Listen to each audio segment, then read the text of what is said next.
10. Bilim ve idrak parasetning fazileti, paydası aytiladi. Tilikim söz idi. Ey bilimlik dana! Paraset, bilim hakkında özüm sözlegeyman. Paraset, qaranğı tündeki meş'alga o'xshaydi. Bilim, yo'riqliq bo'lib, seni yo'rtidi. Kishi paraset bilan o'rlab, bilim bilan yuksaladi. Bu ikkisi bilan qadr qimmat topadi. Buningga ishonmasang, Noshirvonga qara. U jahonni paraset ko'zi bilan yo'ritdi. To'g'ri qonun yurgizdi, xalqi beyidi. Yaxshi davroni bilan nomini yaxshi qildi. Bilimlikning mundaq bir so'zi yodimga keldi. Bilimlik davziqi bo'lsa, davzaxtin yiroqlashidu. Kichik o'g'lonni ku idrakqa yetib yeshiga to'lmig'icha qalam yurgizmaydi. Ko'ginki idraklik kishilar qerisi ozidu, idrak ketdi deb qalamnimi to'xtatadi. Agar talva kishini urib o'ltirsa, uningga o'lim yo'q. Zahmat yetkazilmaydi. Nimishqa desang, u idraksizdir. İdraksiz kishilarning hech nimada hassisi bo'lmaydi. Qadr qimmat idrak uchundir. Aql idraksiz kishi bir o'chim laydir. Sapsilib qarasang, bu so'z yaxshi aytilgan.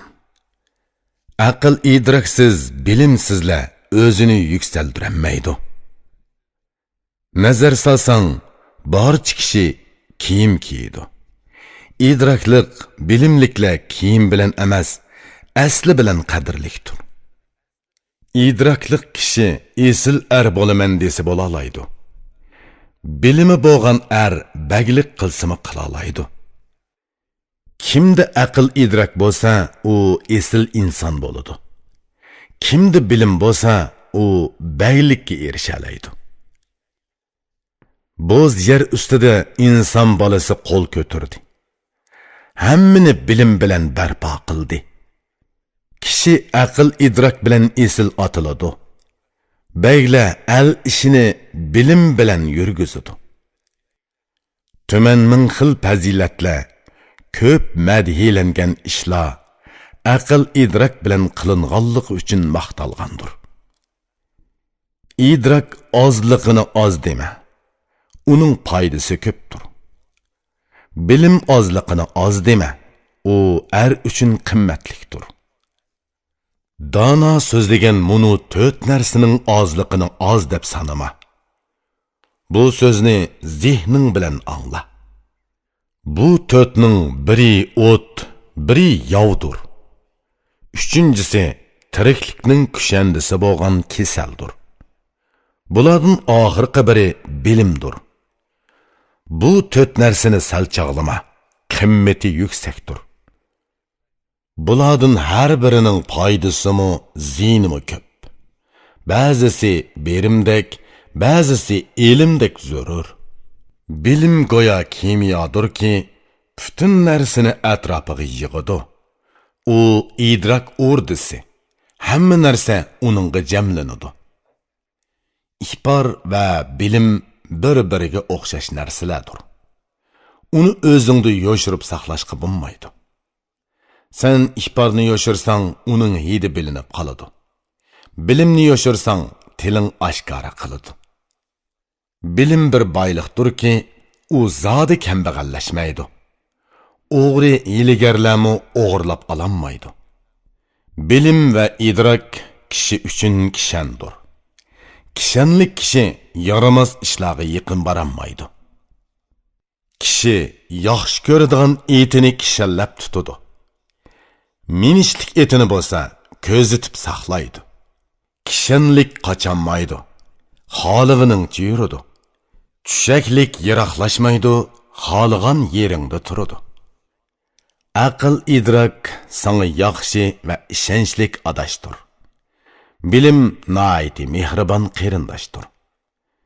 Bilim sizga bilgini va qiliqi dushmandir. Boshqasi bo'lmagandimi, bu ikki jidal yetarlikdir. Buningga taqlidan turkcha tamsil esimga keldi. Buni sen o'qig'in, as yodingda tut.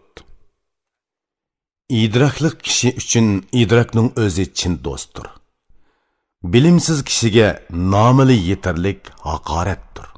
Bilimlikka bilimi yetarlik kiyim-kechak, yemak-ichmakdir. Bilimsizga o'z qilmishi yovuz qo'ldashdir.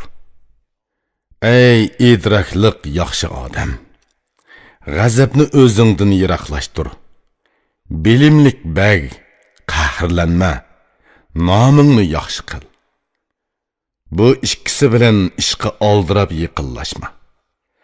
Agar yiqillashsang, ömrüngni zoyi qilasan.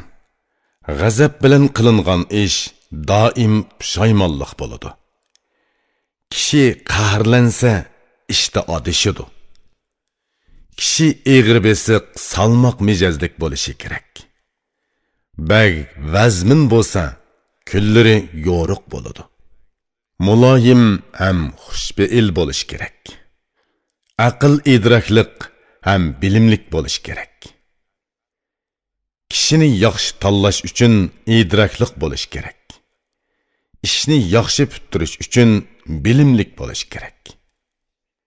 Yaramsiz yaramliqni aniq ko'zitib, keraklik keraksizni haqiqiy surishtirib, o'zi ayirib, tanlab farqlantira olsa, hammali ishda ko'zini o'tkir qilsa, ondan ishlar mukammal ham pishiq bo'ladi.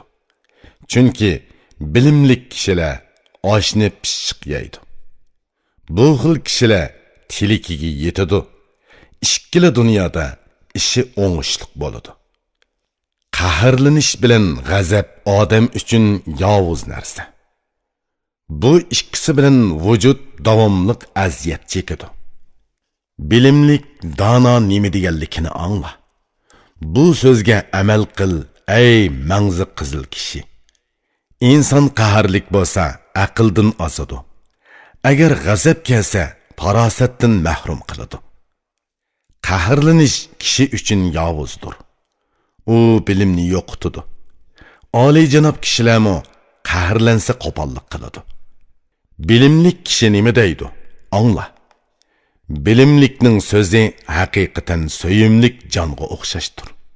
Qara, bu bir qancha narsa kishi uchun yovuzdir. İnsan uningga o'ginib qolsa, vujudi bulg'unadi. Bulardan biri yolg'on so'zlash. Uningdan keyingisi so'zida turmaslik. Uchinchi biri ichimlikka berilish. Bundaq odam shubhisizki tamoman behuda yashaydi. Odam uchun yana biri johil qiliqdir. Johil mijozlik odamga xushallik bo'lmaydi. Yaramaz odatning yana biri pastkash qiliqdir. Bundaq odam kishilarning o'yiga so'riqchilik soladi. Yana biri tili yomon, qahri g'azablik bo'lish. Bundaqlar eg'iz ichib so'ksa kishini azoblaydi. Bu bir qancha narsa bir odamda yig'ilsa, undaqlardan muqaddas baxt tezib yiroqlashadi. Falak anga baxmaydi. Beshi gangirab qoladi. Shuning bilan billa xuy paylimi ayniydi. Yur, ey yaxshi kishi, yaxshilik qil. Yaxshi kishining ishi doim o'ngishliq bo'ladi. Amdi sinoqlar orqali yuksilib, al ishini boshqurgan xushbeil kishining nima deganligini angla. Yaxshilik necha yillar yashasimi qerimaydi. Yomonlikni qancha parvish qilsimi tuzalmaydi.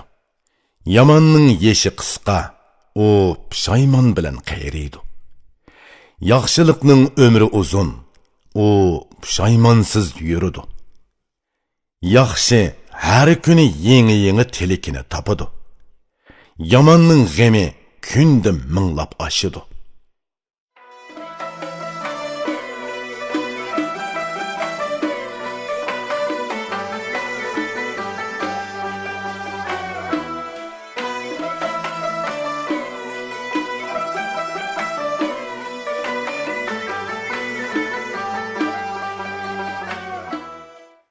İrpon elektron şirketi turlik lug'atlarni chiqarib, til boyligingizni oshiribla qolmay, bu xil asarlar bilan odam bo'lishning epini o'gitib, dil boyligingizni ovundirmoqchi.